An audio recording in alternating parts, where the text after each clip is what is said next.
ओम नमः शिवाय। दोस्तों, हर हर महादेव। आज की वीडियो में बृहस्पतिवार व्रत कथा का श्रवण करने जा रहे हैं। बृहस्पतिवार के दिन बृहस्पतिश्वर महादेव की पूजा होती है। दिन में एक समय भोजन किया जाता है, पीले वस्त्र धारण किए जाते हैं और पीले पुष्पों को से भगवान का पूजन किया जाता है। भोजन भी चने की दाल का बनाते हैं, उसमें नमक जो है नहीं प्रयोग होता है। पीले रंग के फूल, पीले कपड़े, पीले चंदन से पूजन किया जाता है। पूजन के पश्चात कथा जरूर श्रवण करनी चाहिए। इस व्रत को करने से बृहस्पति जी बहुत ही प्रसन्न होते हैं और धन विद्या का लाभ होता है। स्त्रियों के लिए यह व्रत बहुत आवश्यक है। इस व्रत में कदली वृक्ष यानी कि केले के वृक्ष का पूजन भी किया जाता है। चलिए बृहस्पतिवार व्रत कथा का श्रवण करते हैं। बोलिए बृहस्पतिश्वर महादेव की जय, बोलिए विष्णु भगवान की जय।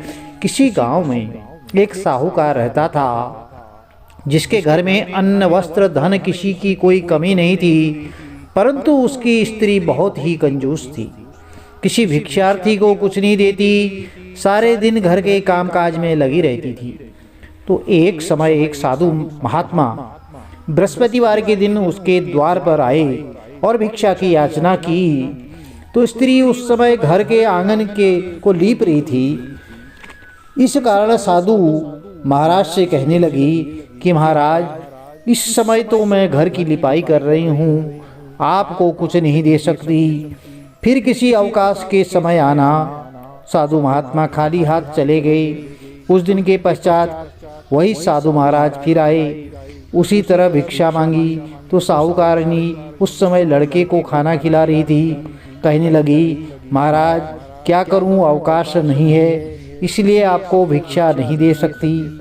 तीसरी बार महात्मा आए तो उसने उन्हें उसी तरह टालना चाहा, परंतु महात्मा जी कहने लगे कि यदि तुमको बिल्कुल ही अवकाश हो जाए तो मुझको भिक्षा दोगी। तो साहूकारनी कहने लगी, हाँ महाराज, यदि ऐसा हो जाए तो आपकी बड़ी कृपा होगी। सो साधु महात्मा जी कहने लगे, अच्छा मैं एक उपाय बताता हूँ। तुम बृहस्पतिवार को दिन चढ़ने पर उठो और सारे घर में झाड़ू लगा करके कूड़ा एक कोने में जमा करके रख देना। घर में चौका इत्यादि मत लगाना।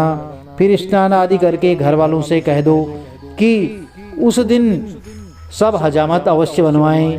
रसोई बना करके चूल्हे को पीछे रखा करो, सामने कभी ना रखो। सायंकाल को अंधेरा होने के बाद दीपक जलाया करो और बृहस्पतिवार को पीले वस्त्र मत धारण करना, न पीले रंग की चीज़ों का भोजन करना।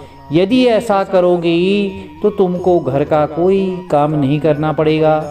तो साहूकारनी ने कहा, ठीक है महाराज, ऐसा ही करूँगी।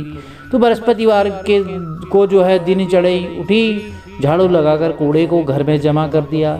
पुरुषों ने सबने हजामत बनाई, भोजन बना करके चूल्हे के पीछे रख दिया और वह सब बृहस्पतिवार जो है ऐसा ही करती रही। अब कुछ काल बाद उसके घर में खाने को दाना नहीं रहा। थोड़े ही दिन में वह महात्मा फिर आई और भिक्षा मांगी, परंतु सेठानी ने कहा, महाराज मेरे घर में खाने को अन्न नहीं है, आपको क्या दे सकती हूँ। तब महात्मा ने कहा, जब तुम्हारे घर में सब कुछ था तब भी तुम कुछ नहीं देती थी, अब पूरा का पूरा अवकाश है तब भी कुछ नहीं दे रही हो, तुम क्या चाहती हो वह कहो। तब सेठानी ने हाथ जोड़कर प्रार्थना की, महाराज अब कोई ऐसा उपाय बताओ कि मेरे पहले जैसा घर धन धान्य से भर जाए। अब मैं प्रतिज्ञा करती हूँ कि अवश्यमेव जैसा आप कहेंगे वैसा ही करूँगी। तब महात्मा जी ने कहा, बृहस्पतिवार को प्रातःकाल उठ करके स्नान आदि से निवृत्त होकर के घर को गौ के गोबर से लिपाई करो और घर के पुरुष हजामत न बनवाएं। भूखों को अन्न जल देती रहा करो। ठीक सायंकाल दीपक जलाओ। यदि ऐसा करोगी तो तुम्हारी सब मनोकामनाएं भगवान बृहस्पति देव की कृपा से पूर्ण होंगी।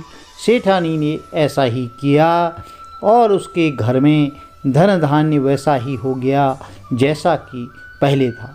इस प्रकार भगवान बृहस्पति जी की कृपा से अनेक प्रकार के सुख भोग करके वह दीर्घ काल तक जीवित रही। बोलिए विष्णु भगवान की जय।